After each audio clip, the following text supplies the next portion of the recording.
Upon the release of the movie Ex Machina, director and writer Garland declared that far from being set in some distant future, the world which the movie depicts, or rather the house and testing facility, was only a few years away.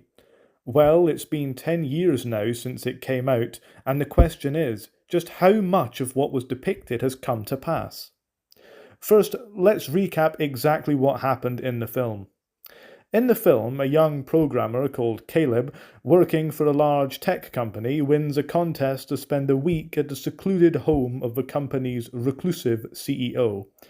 Upon arrival, he learns that he has been selected to administer a Turing test, not through a traditional blind setup, but by directly interacting with a humanoid robot.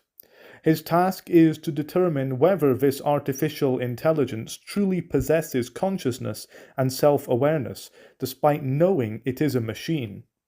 As the week progresses, the programmer engages in a series of conversations designed to probe the robot's responses, emotions, and sense of self. However, he begins to question the motives behind the test, the ethical implications of the robot's creation, and whether he is being manipulated by Nathan, the CEO. Caleb agrees to help the robot escape and seems to develop genuine feelings for it. In the end, the CEO, Nathan, reveals the true purpose of the test was to see if Caleb would indeed fall in love with the robot, who had been programmed to try and seduce him. The robot passes the test and dupes Caleb, rather too successfully, as the programmer ends up freeing it, and it kills both Caleb and the CEO. In other words, the movie depicts an enhanced version of the Turing test. Rather than simply duping a human, the robot can convince Caleb to help it. Whilst he knows that it is a robot, it can be said to have passed the test and be an artificial intelligence. The movie itself is really good, with solid performances, special effects, and a great atmosphere. Well then, it's been 10 whole years. How close are we to the world depicted? Well, in some ways, closer than ever. Part of what makes watching it so enjoyable is just how real everything seems. Tech bro Nathan, his modernist mansion in the remote wilderness, and his total disregard for safety procedures just screams someone like Zuckerberg, who is building a compound and mansion upon a remote island as we speak, and who plans to push ahead with robot intelligence without basically any guardrails.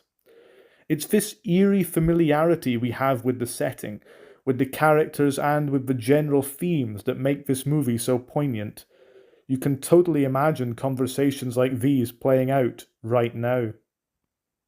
And with the rise of large language models like ChatGPT, it can be said that robots have already passed the more basic original Turing test, whereby they can dupe humans into believing they are humans too.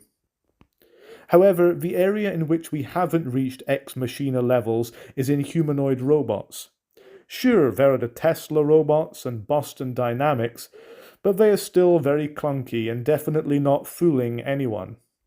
In my opinion, we are still a decent way from truly lifelike humanoid robots, which I think are necessary for them to pass the enhanced Turing test. At the end of the day, we need to be able to interact with robot intelligence in a physical way. We need them to physically dress up and touch us. Whilst millions of men are now turning to chatbot girlfriends, I don't think anyone is going to put themselves at massive risk to help a computer program. However, if you can put that program in a lifelike, especially female body, I reckon we'll see Ex Machina play out in the not too distant future.